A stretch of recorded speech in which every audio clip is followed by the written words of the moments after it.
Coming from just outside LARB HQ here in Silver Lake, Los Angeles, California, I'm Colin Marshall. This is the Los Angeles Review of Books podcast. Today we're sitting outside. It's a nice day after all, with David Shook, poet, translator, filmmaker. He's got 2 books recently out, one of which is a book of his own, a poetry collection I'm holding now, Our Obsidian Tongues. The other one is his translation of a book by Mexican author Mario Bellatin, Shiki, Nagaoka, A Nose for Fiction. I have always thought there's much to be explored where Japan and Mexico overlap. Do you think that's true? I'm sure there is. There are a lot of really bad sushi restaurants in Mexico. Why are they so bad? I've wondered about that. And you grew up in Mexico City, if I'm not mistaken. So can you shed light on this? I mean, the Chinese food is a whole lower circle of hell, but the sushi.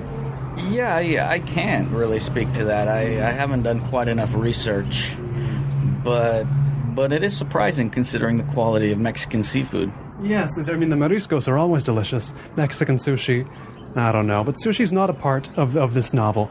This is a book I looked forward to reading. I mean, I read Spanish very, very slowly, so I've enjoyed Mario Bellatin's books, and I've read so few because it takes so long, even though they're so short. Where does Shiki Nagaoka fit into his body of work? Yeah, Shiki Nagaoka, I guess, is one of his... I mean, he'd done a lot of novellas before this. I don't know the precise ordering. I don't even know if Mario does. You know, you ask him how many books he's published, and he has no idea, you know. Right. Well, why is his body of work so big? I think part of it has to do with his relentless curiosity and his playfulness, I think. And that's where this book fits in. I think I'd place it at this point in his life about 2/3 into his, you know, the sort of personal canon of Bellatin, but it plays, a lot of his books play with Japanese themes. Even one of his 2 most recent books, La Clase Muerta, is all about Mishima and the workshop. It's kind of I think it's one of his funniest books, that one. It's about Mishima and the creative writing workshop he facilitated for 20 years after being decapitated. Ah, yes. It's an interesting commentary on our MFA-fueled system here in the States, although I don't know that Mario wrote it with that intention. But I think, yeah, Mario's interest in Japanese literature is part of what makes him such an incredible world writer. I think he's definitely, though he's writing from Mexico, and as a Mexican writer, he's writing world literature, and he's reading far beyond the confines of the Spanish language. And I think that also helps contextualize this book among his work. You know, it's part of an ongoing exploration of Eastern literature and its relationship to contemporary Mexican literature. How did his work first come to your attention? Yeah, I think I sort of got on the Mario train a little late. You know, I'd read Beauty Salon and really enjoyed it, but I think it was really this book that first attracted me to his work to the degree that I wanted to translate it myself. I think his formal play, his linguistic... I mean, it's a very stylized book, which made it incredibly difficult to translate because it's so Latinate and so, in some sense, pedantic in Spanish that in translation, you know, if you achieve those same effects, you wind up looking like a terrible translator sometimes, which is frustrating. Right. But the language is purposely deadening in his Spanish. Yeah, exactly. And I think that attracted me to his work, but also his relentless rebellion, I guess, against literary authority, against the literary establishment, and against, I guess, to a greater degree, narrative authority in general, and the stories we tell ourselves to make sense of the world. This book is a very short biography, shall we say, of this character, Shiki Nagaoka, a Japanese writer who never strayed far from his place of birth, writing in the early 20th century. The character lives until about 1970. My mind first goes to a poet I'm not that familiar with by the name of Shiki Masaoka, something like that, a real guy. And then reading the book, I see references to other Japanese creators. There's the noted filmmaker Ozu Kenzo, which I'm thinking, well, I know Ozu Yasujiro pretty well. Who's this Kenzo? How much of a relationship does this book have to real Japanese people? You know, it's hard to say exactly, and I think that's part of the fun of it.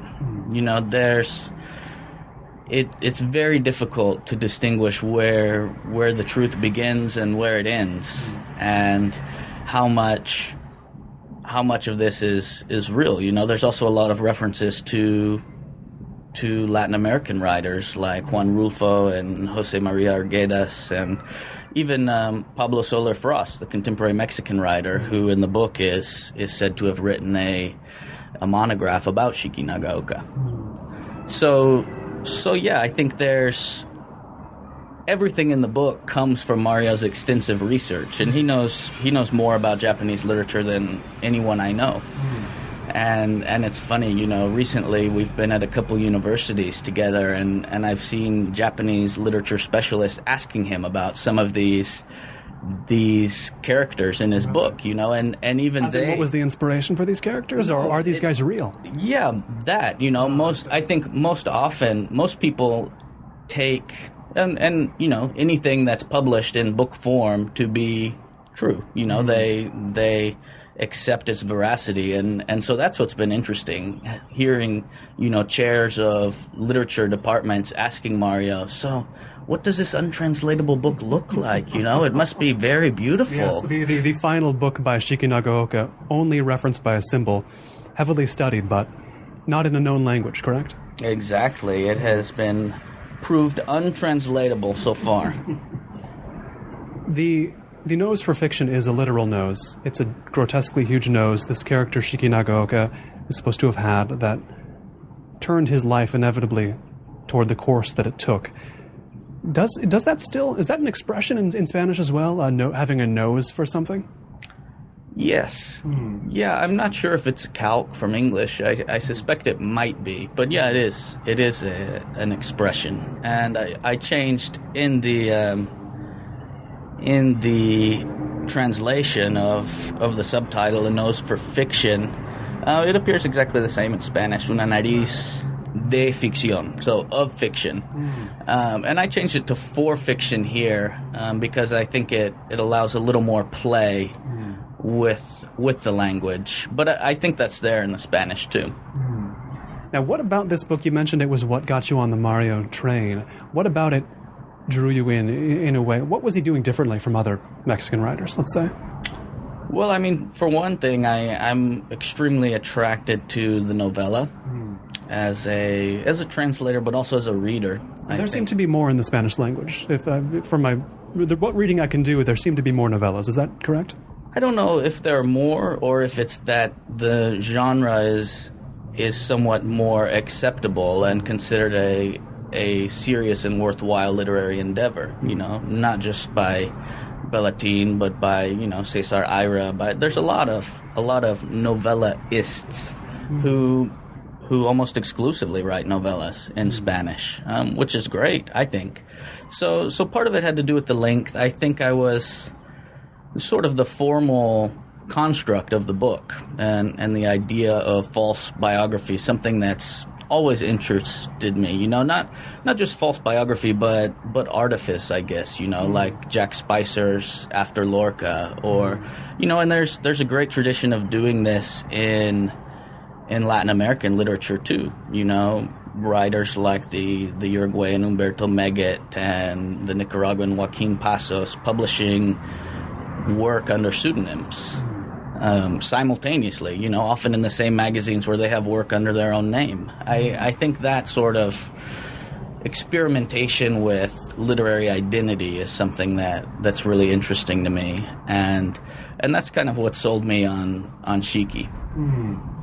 And there's a sense in which it goes even beyond the nose. He's overtly comic here to the point of goofiness, yet pulls it off somehow. Yeah, and I think that's that's the sort of knowing wink I think of Mario's work, is that it's so, I mean, to anyone who looks at it rationally, it's obviously, it's farcical, you know, a writer whose nose is so large, he has to have it held up by a wooden device so that he can write. Mm-hmm. Or, you know, he has a young boy hold it up so he can eat his soup. I mean, it's absurd, but the absurdity, the real absurdity is how many people accept that as fact, or how believable it becomes just because it's printed on the page. Right. I'll posit this. It might seem a little convoluted, but I was watching recently a film that played here in Los Angeles called Vampire by Shunji Ue, a well-known Japanese horror, J-horror director. He shot this movie, though, in Canada. All but one of the actors are white Canadians, and I was watching this movie and I thought, this is like any other Japanese horror movie I would watch, but the fact that it's in Canada with non-Japanese people, I'd accept everything in this movie if it was Japanese people saying it and doing it, but it seems so off-kilter, so askew, so unbelievable when it's people who look like me. The foreign element, that he's writing about Japan and an older Japan, does that make things more believable to readers? Does that question make sense, first of all? No, I think it does make sense. And yeah, I think it does make things more believable. I think Mario's very intentional in also incorporating Latin American references. And in some of the film work that we've done around Shiki Nagaoka, he's extended those references further in ways that he hasn't in the book, sort of building up a corpus of Shiki knowledge outside of the text itself. Why has there been so little translation of Mario's books into English thus far? I mean, I think it's part of the broader question of why there's not more translation of books into English. It's just in line with we lack many Mexican writers, not just specifically him. Yeah, certainly. I mean, I certainly am a champion of Mario's literature and believe it deserves to be translated into English, and more of it is. My nonprofit publisher of world literature and translation is doing his book Jacob the Mutant early next year in a translation by Jacob Steinberg, a young New York translator. And I really just think that speaks to the dearth of quality literary translation being published today. Mm-hmm. Now, why translate Shiki other than that it was the book that got you on the Mario train, as we've established? Yeah, I mean, I think that's the biggest thing. I'm not an enthusiastic translator of prose. Mm-hmm. And this is the first, I say longer work of prose I've translated, and you know it's pretty short. And half photographs. Yeah, exactly, which were very difficult to translate. I'm 1,000 words each. Yeah, I'm at least. I'm working on a new translation. I've agreed to do one more of Mario's novellas, and then a further novella from the future Spanish, one that he hasn't written yet. And that's the one I'm working on now. I've found that sort of prophetic translation much more exciting than regular old translation. Translating from the future Spanish certainly adds a dimension of difficulty that wouldn't be there otherwise. When it's extant Spanish. You know, exactly. It's a minefield for the literary translator, but I think that's what makes it so exciting. Now, the character of Shiki Nagaoka is also a photographer, in addition to being a writer and a developer of photographs, works in a photo kiosk at the end of his life. And as we've mentioned, the book is also half photographs. What do you think works well about the use of visuals as well as text in Shiki?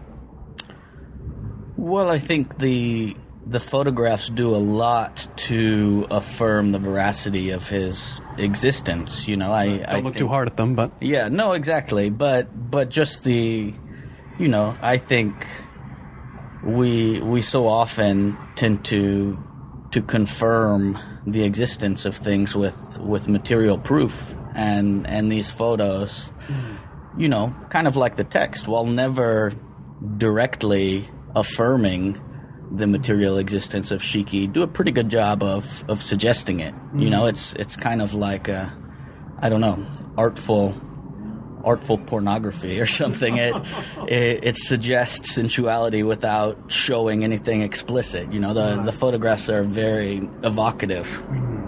If you want to believe in Shiki Nagaoka, then Mario does give you every chance to do it, right? Oh, yeah. I believe in him. Tell me about the language in the book. You've mentioned a bit earlier. It's purposely deadening, but in Spanish, there's many qualities that make it hard for me to read Spanish, other than my limited vocabulary. Sentences go on a long time. And tell me about the way this book is written. There's an extra layer where sentences often don't have subjects and that kind of thing. Yeah, I think the thing that's trickiest is just the deliberate passivity. And you have these sentences that ramble on, but without any clear direction or any, just narrative on that level, just commas and commas and commas and a positives galore. Right. And, you've got a 200-word sentence with a being verb, it's absurd stuff. Nice. And it's very, I think it's very pedantic. I think that's the best way to describe the style of Shiki Nagaoka. It's intentionally or deliberately pedantic. Was it a goal of yours to keep sentences intact where possible? It was. In the current edition, there's a couple sentences I'm not entirely happy with. There were some I had to break up, and others that, in retrospect, I think I should have broken up. But for the most part, yeah, it was my goal. And in some ways, that's what I find so difficult about translating fiction. I actually feel a much greater urge to remain literal in my translations than I do when translating poetry. In your own literary history, did translation come first as an interest, or languages, or poetry, or what was the order of things for you? I don't know. I guess I started writing poetry first, but translation was always there. It wasn't something I came upon, during my literary studies or anything. It was just a part of life, translating for myself as a kid, but also translating for all sorts of people, for my parents, for friends, for We should get into your biography. Why so many chances to translate? Yeah, well, I grew up the son of missionaries in Mexico City, and was constantly translating not just language but cultural values and ideas, and I think a lot of my earliest influences were Spanish language poets that I would read. And I wasn't actively translating them into English. I was just reading them in Spanish, and that I was reading them in Spanish, but writing mostly in English. And so, yeah, I began seriously translating in college when I worked at World Literature Today, the magazine of international literature, and basically it kept going from there. At that time, I was studying linguistics, generative linguistics, and working a lot with endangered languages in Oklahoma, and later spent some time living in indigenous villages in central Mexico studying Nahuatl, contemporary Nahuatl, the language of the Aztecs, which still has about 1.5 million speakers. Does that count as endangered or not? Well, languages are always only one generation away from extinction. So, yeah, it depends. There's a lot of variant dialects of Nahuatl. I would consider it endangered, but not as endangered as most of the languages of North America, where our largest indigenous language is Cherokee with 6,000 speakers. And most Native American languages today have less than 10, 15 speakers. What brought your attention to endangered languages as an interest? I think part of it was location. was where I was at the time. I'd been interested in indigenous Mexican languages as a child. I think just from exposure, seeing indigenous women at the tianguis whose language I couldn't understand, and just being interested in language and the idea that language is something precious to have or to keep. So part of it was location, being in Oklahoma for a while, sort of where there are 35 living Native American languages, most of them almost gone. Did a lot, but I think what really sort of tipped the scales in that direction is the indigenous literatures I began to encounter, and the idea that these languages we're losing aren't just languages and aren't just depositories of possible scientific knowledge, but that each one has its own unique literature, whether or not it's as we conceive of literature in the English language or not. And that by losing those languages, we're, in most cases, losing entire literatures in their entirety. What sort of pieces of indigenous literature did capture your imagination so much? Yeah, I think a big part of my early interests were the classical Nahuatl poets that have been translated by Miguel León Portilla and Garibay, and also, Peter Everwine, the American poet's incredible versions, and Michael Schmidt, the British poet who grew up in Mexico City and actually went to the same school as me and studied with Garibay while he was still alive. I think their translations did a lot for me. Later, some of the oral traditions of East and West Africa really inspired me, and then the literature of the Isthmus Zapotec, the Isthmus of Tehuantepec in southern Oaxaca, which has an incredible written literature that goes back just over 200 years. Those poets who, I guess, sort of paved the way for my entrance into literary translation, especially Victor Terán.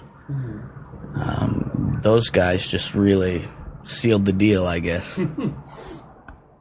Given that, I want to hear more about what would interest you about Shiki Nagaoka's final book in an untranslatable language. What does untranslatability as a concept interest you? I mean, untranslatability is all we have, I think. The impossibility of translation is what makes it so exciting to me. I think... In all cases, even when we know the languages? In all cases, yeah. I think in addition to his photography, one of the things that's very important to Shiki's own writing is the act of translation. As a young man, he excelled in studying English, German, French, and for a long time, he wouldn't publish anything that hadn't been translated into and back out of several languages, almost using the act of translation as a filter, and using language itself as a filter. So, of course, all of that, and in some way, I think his use of photography is a similar impulse, as a narrative framework for his own writing.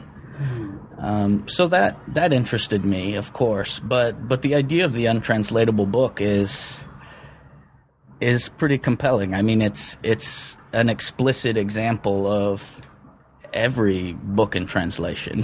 I think like it stands in for any book. It makes me think of a couple things related to the very popular Japanese novelist Haruki Murakami. Number one, that he wrote his early books by writing in English, translating that English that was his second language into Japanese, and then getting criticized literarily for his writing sounding too English-like. But with his newer books, one of his translators, I think it was J. Rubin, was saying, he just came out and said, "You're really reading me when you're reading Murakami." It might not have been him, I think it was him, but one of his translators said that. Is that a sentiment you agree with? You're really reading the translator. Oh yeah, 100%. And that's why translators are so important. That's why I'm able to translate Mario's novel, Writing Lessons for the Deaf and Blind, from the future Spanish. Yes. It might as well translate from the future Spanish as the current Spanish. Why not, you know? Right. I'm saving myself a step.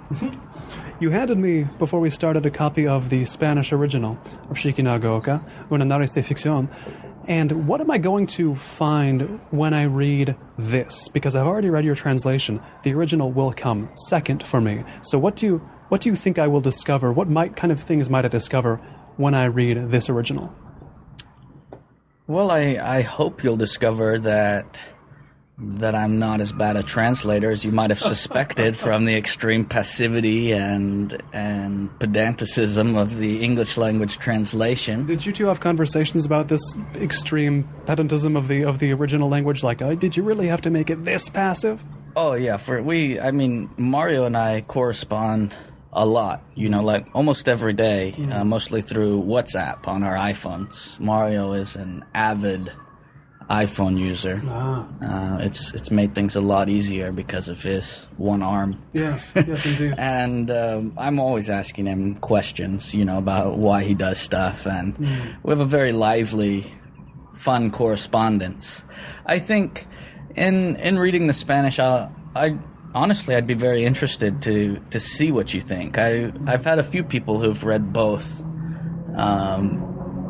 talk to me about their impressions. I think it's, like I said, you know, I think this is a very faithful translation in as much as I believe there can be a faithful translation.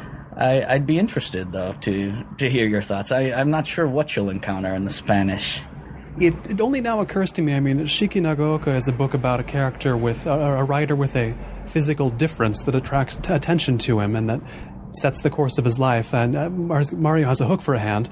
I mean, is there any correspondence between the nose and the hook? Oh yeah, I think entirely. And most of Mario's books have to do with some physical deformity or physical transformation. So yeah, I think there's definitely a relationship. I think that's something that Mario himself would hesitate to affirm. I probably wouldn't ask him that if he were here, so that's why I'm putting it to you. No, I mean, I would ask him though. I think that's hilarious. But but yeah, I think there's something suggested there, but perhaps not intentionally not made explicit, you know, and I think that's how Mario would have it.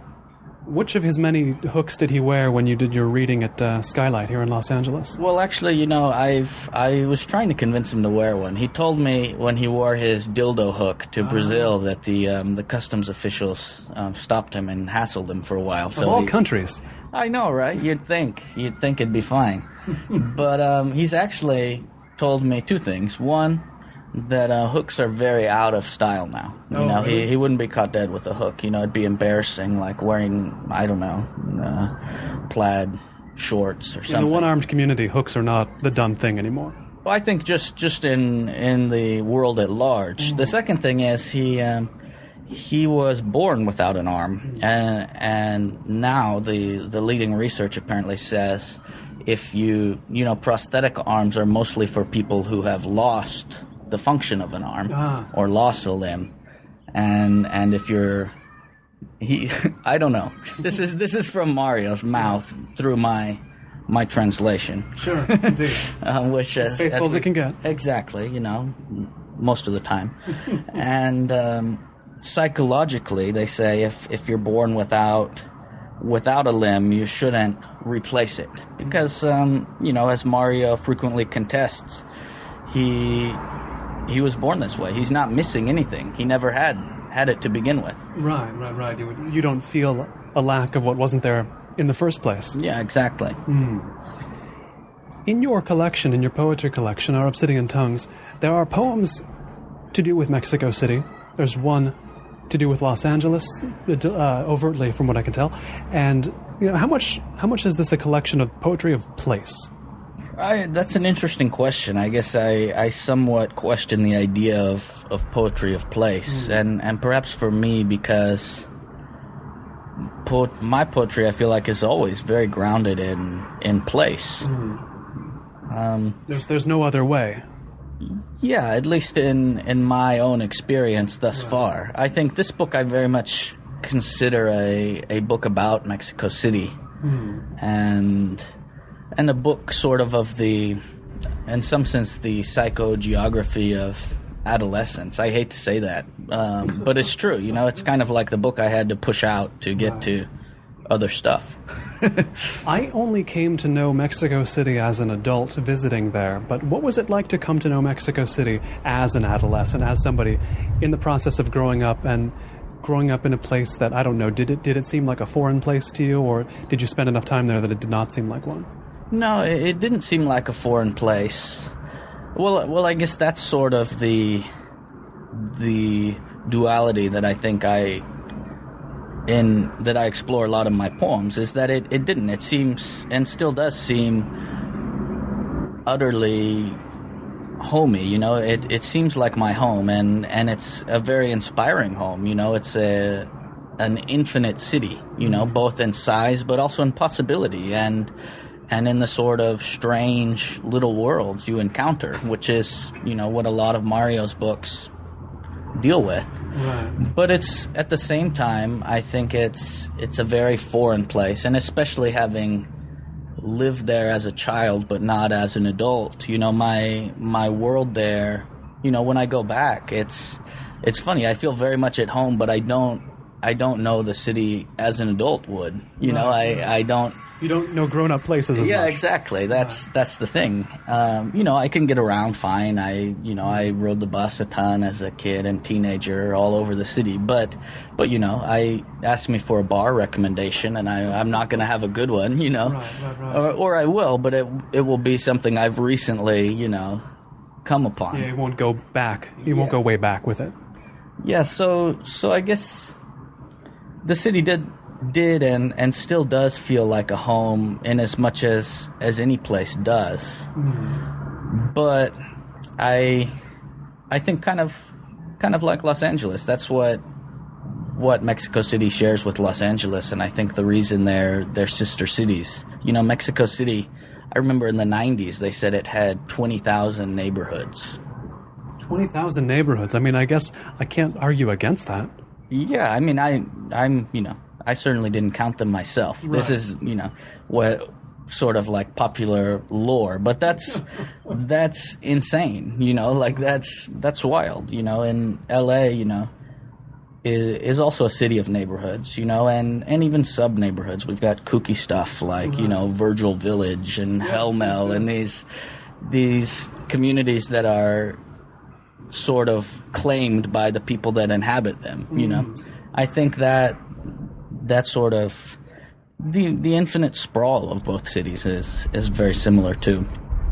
In one of the poems in Our Obsidian Tongues, you mentioned that, you know, being in Echo Park, you can feel like you're back in Mexico in some sense, and that's one of the reasons I came to Los Angeles, is because its parts all feel like other places, if that makes sense. There's a banner at LAX. I guess they'll be taking it down soon because it's Villaraigosa's face, and he's out of office. But welcome to Los Angeles, the city that's a world in itself, something like that. Is that the impression you get as well? World in microcosm of Los Angeles? Yeah, definitely, and of Mexico City too. I mean, I think that's the thing. You can be at the mall in Santa Fe and think that you're in the valley, basically, you know, or in like some posh part of the valley, or you can be in a slum tenement of indigenous migrants that speak 30 plus languages and can't understand each other. You know, like it's a macrocosm of microcosms, just like LA. Some critics of Los Angeles will go with the horizontal Babel thing. They'll say, oh, look, nobody can understand each other here. Nobody assimilates. No, there's no integration. We don't even have an official language here. That's what I like about Los Angeles, and that debate is very hard to resolve. I mean, you're never going to really bring anybody over to that side, are you? Where it's like, no, that's good. It's an unbridgeable divide. Yeah, I think that's. To me, it's also an undesirable divide, I guess. I kind of like you. I don't see that's not interesting to me. I think what's exciting is considering it bad isn't interesting. Yeah, exactly. It's, I suppose, reflective of a larger debate in the States about whether or not the pot still melts. And I mean, I take it you consider that to be as uninteresting a question as I do. Yeah, I mean, I don't like to eat porridge, you know. I want, you know, I just think that's utterly uninteresting. And in some way, I think that narrative is very superficial and very outdated. You know, it's an idea of the American dream that's not realistic and at least to me not desirable any longer. Right, yes. You sort of don't want it in the first place. We've mentioned your film projects as well, very briefly. In most of your biographies available, it mentions that you've covertly shot films. You've shot films in secret. What does that mean to do that? Well, typically that means, in my case, that I've made films in countries where it's illegal to film or take photographs. At all? Whatsoever. Where and why is that illegal? Yeah, well, the main example is in Equatorial Guinea in West Africa, which is, by GDP, the richest state in Africa. But, you know, over 90% of its population lives in poverty on less than, I think over 60% on less than $1 a day. Is that 10% the state, or? It's pretty much the dictator, I see. President Obiang, who overthrew his uncle, Macias, in 1979, and has been president ever since. He's now the longest serving head of state in Africa since the Arab Spring. And because of their vast oil and natural gas reserves, maintains excellent relations with the United States, with most of the West, despite their appalling human rights record, which is why photography is illegal. You have to have technically you have to have police permission to take a photo of your family on the beach. Oh. You know, in practice, it's not that strict. Did you have to do anything to get around it, or was it just, I'm going to shoot this, and if anybody stops me, I'll stop? Well, yeah, upon arrival, we were detained by the police commissioner and interrogated, split up. I was split up from my wife and my cameraman on the project, and actually, it's a funny story. Only because we were detained and interrogated were we able to sneak our film equipment into the country. Oh, really? Yeah. And we never went through customs because there's no tourism in Equatorial Guinea. You get off the plane, beautiful airport, you know, and you see on the other side of immigration all the chauffeurs holding up the oil signs, you know, Exxon and Amaretta Hess and all these different oil company signs, you know, that you recognize. But there's no tourism whatsoever, and so, you know, we were pretty immediately recognized as being too young and poorly dressed to work in the oil sector, and we were taken back to a room with blacked out windows in the backside of the airport, and just sort of left to sweat it out for a little while, and then we'd fortunately grabbed our bags before that, and so by the time we were successfully, I guess we sort of made it through the interrogation process by telling the truth without the camera, you know, which was so absurd it had to be true. You know, we were looking for this Ghanaian poet who'd been tortured in the 70s under Obiang's uncle's regime, and had sort of fallen off the face of the planet since then, and, you know, that's a pretty wild story, and it was true. So we talked our way out of that interrogation and never had to go through customs, where they thoroughly examine every single bag. So that's how we got our equipment in, and in the country itself, we had to be very discreet. Most of our filming happened in private locations.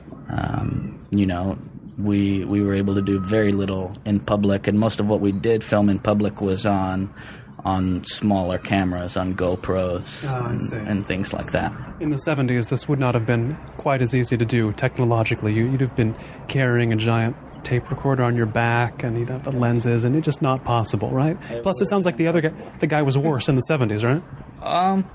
I don't know if he was worse in the 70s. I mean, he's famously dramatic, I guess. He had a flair for the dramatic. On Christmas Day in 1975, he killed 150 political rivals in the National Football Stadium by firing squad while a live band played Mary Hopkins' Those Were the Days. You know, the first single that Paul McCartney produced for Apple Records. But you know who was the director of his prison, Black Beach Prison, which is still one of the most notorious in West Africa for torture, was his nephew Obiang, who's today president. Right. There's never, no dictator has a record that encourages you in Africa. I mean, it's the past is even worse than the present if you dig deep, right? Yeah, I think, you know, it's what's more sinister to me about Obiang than Macias is not his sort of cruel acts, but rather his manipulation of the West, basically, politically, and he's only managed to do it because of his vast oil reserves. His son, actually, you know, LA Review of Books, related LA tidbit, his son Teodorin, who's widely expected to become the next president of Equatorial Guinea, owns the most valuable property in Malibu. Really? Yep, he's got a 3-hole golf course up there, lives right next to, I think he lives right next to Mel Gibson. Ran a little rap label for a little while here in LA. As Minister of Mines and Forestry, has a collection of supercars worth a couple $100 million. He's probably not the only African dictator-associated fella with some property here in Los Angeles or in the greater Los Angeles area, is he? I mean, I can imagine there's more. Oh yeah, I think we could have a pretty good party if we got them all together. Would they get along? If the drinks were flowing. Sure. Now, we talked a little bit before recording about your imminent next trip to Africa. What began your relationship with that continent? I mean, basically, I think my relationship with Africa came about because of my day job. You know, despite my incredibly lucrative career as a poet, sure, I've pursued other work during the day as a community-based development consultant and sort of cross-cultural negotiator, and began working professionally in Africa in 2008, working with the indigenous peoples of Burundi, the Batwa, were formerly called Pygmies, a term they now reject as derogatory. Mm. And that sort of began my relationship. And actually my relationship with Equatorial Guinea began, you know, I'd be in Burundi for a couple months each summer.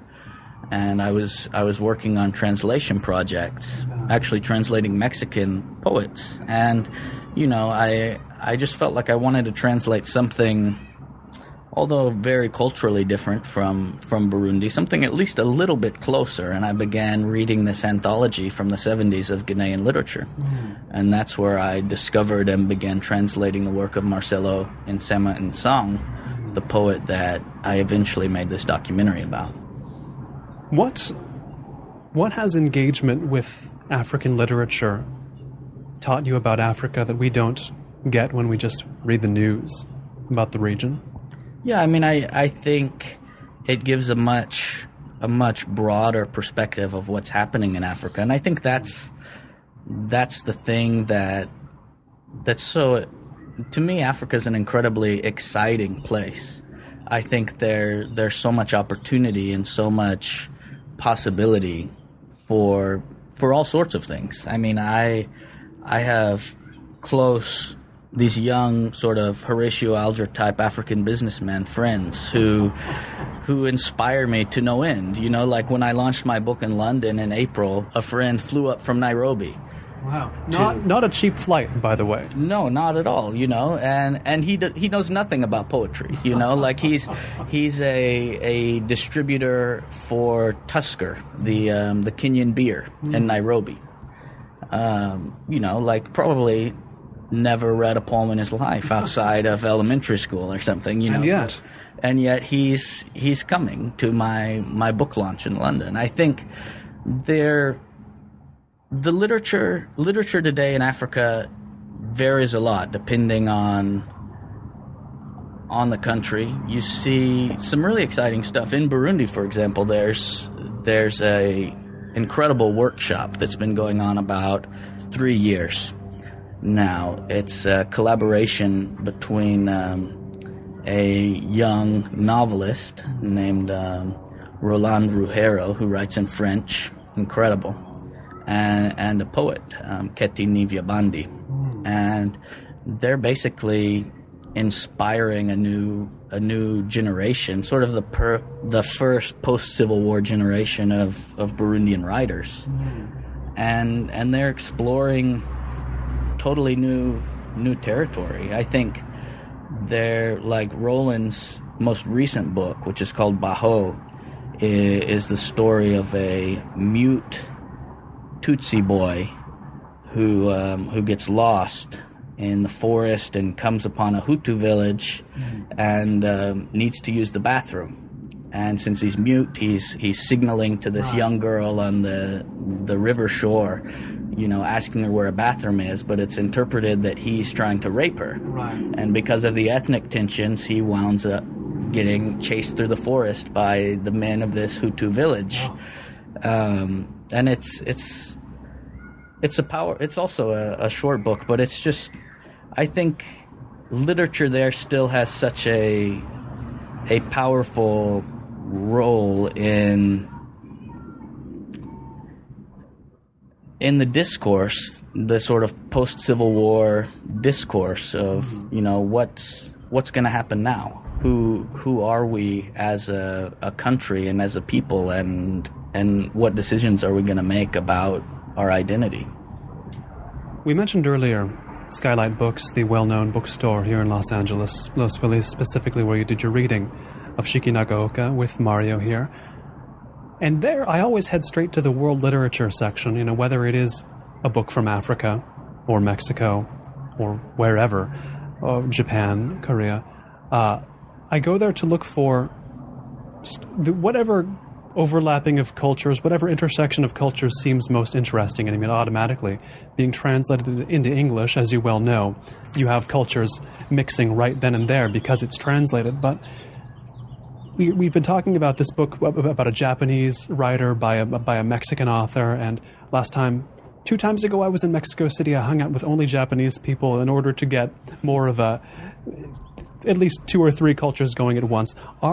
Is that sort of intersection something you look for in work and in life? Getting either the maximum number of cultures intersecting or 2 that you don't see often intersecting, whether it's literature or whatever. Is that a way you frame anything? Specifically, like, what's intersecting here? And is that unusual? Is that an interesting pairing? You know, I'm not sure that I do. I think I'm very much like you, you know, I'm always...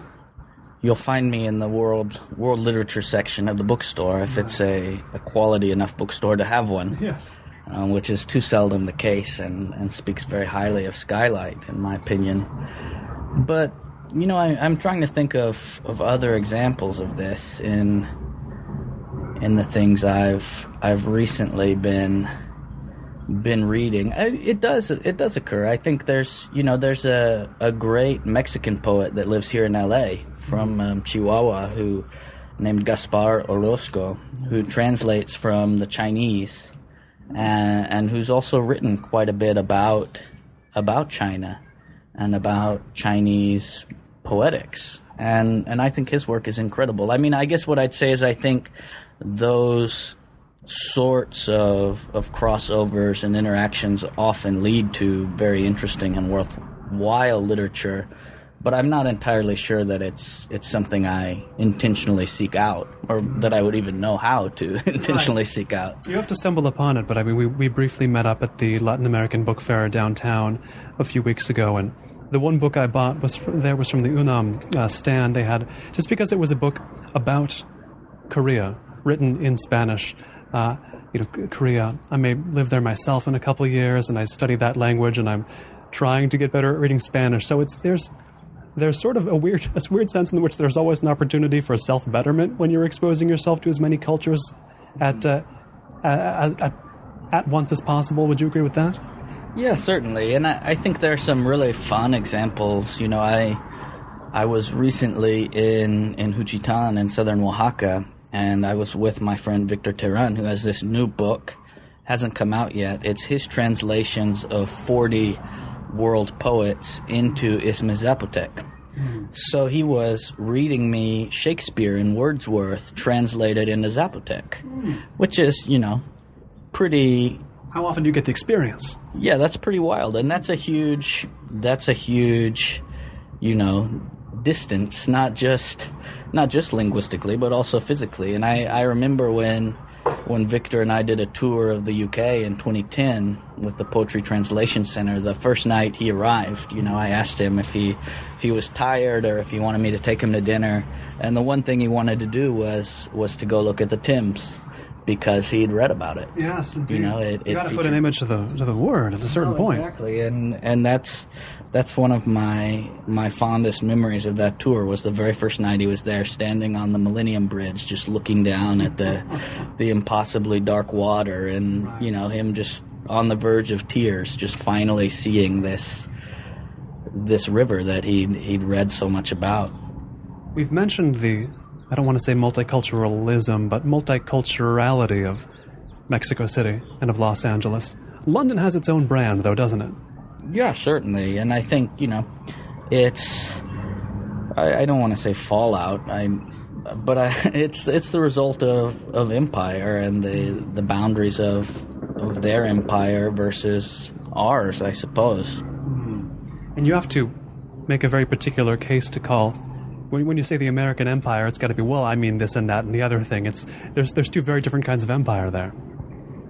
Yeah, I guess I'm thinking of basically of structures of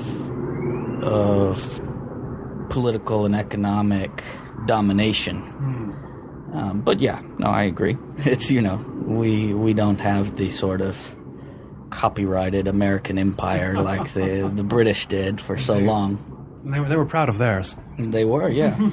Well, I think we are proud of ours too, if we don't call it by that name. I see. With all the linguistic experience you've had, whether learning, translating, writing, speaking, reading, what has that taught you about the strengths or weaknesses of the English language? I'm a big fan of the English language. There's a reason I write in it. Right. I don't know. I'm very hesitant to indulge in these sort of linguistic anthropology, 1,000 words for snow type debates or claims. I think English, to me, is just a sonically rich language. It sounds great. I think our syllable timing is... I'm trying to think of what I want to say about English's strengths. I guess for me, English's strength is that I know it better than I know any other language. Right, yes. But I also think its major strength right now is that it's a world language, that it's a bridge to and from so many other languages. Right. And countries have their own version of it in many ways. Oh, yeah. When I was studying linguistics, I wrote a lot about Singlish from Singapore. Singlish? What's an example of a Singlish expression? Singlish incorporates a lot of Chinese particles. I see. So, la, they'd always say, like, one Singaporean friend of mine would always be like, you want to go to the movies, la? Like, just tack it on to stuff. God only knows why. I'd always be like, why are you attacking that particle on there? It doesn't even make sense. I'd be like, I don't know why. Just for the hell of it?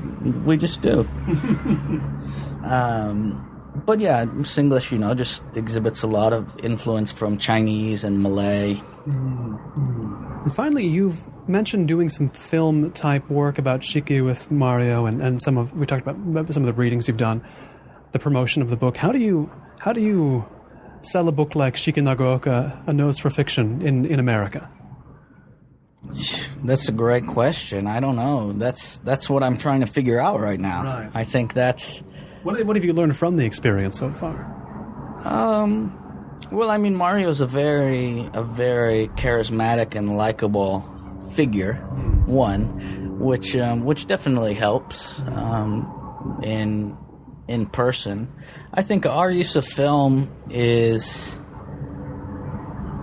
about more than just selling books. It's kind of like Mario's use of photography is, in his words, it tells... It's a parallel narrative.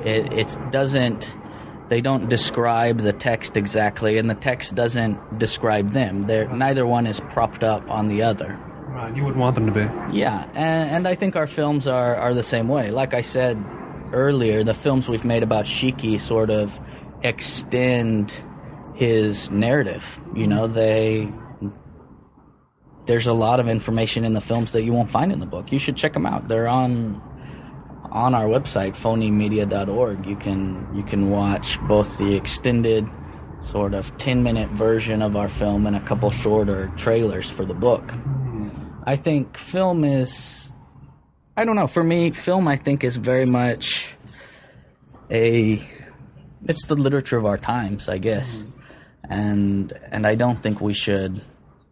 I don't know. I don't see us writers, us poets and novelists competing with it. I don't know. I don't feel threatened by it. If anything, I think it can enhance what we're doing if we take hold of it, and go for it. Having read Shiki Nagaoka, what should an English reader satisfied with that experience watch for next from the world of Mario Bellatin? I think Jacob the Mutant is going to be great. It's a wonderful text. In terms of more immediate things, the Buenos Aires Review is going to be publishing an ebook dossier of about 2,000 words from my translation of Mario's as yet unwritten novella writing lessons for the blind and deaf, along with a correspondence, probably sometime in July. So that's on the horizon. Be very satisfying to readers of Shiki. No doubt. I've been sitting here outside LARB HQ in Silver Lake, Los Angeles, California, with David Shook, filmmaker, poet, translator, specifically translator of Shiki Nagaoka, A Nose for Fiction by Mario Bellatin, and author of the new collection, Our Obsidian Tongues poetry collection. David, thanks so much. Thank you, Colin. This has been the Los Angeles Review of Books podcast. I've been Colin Marshall.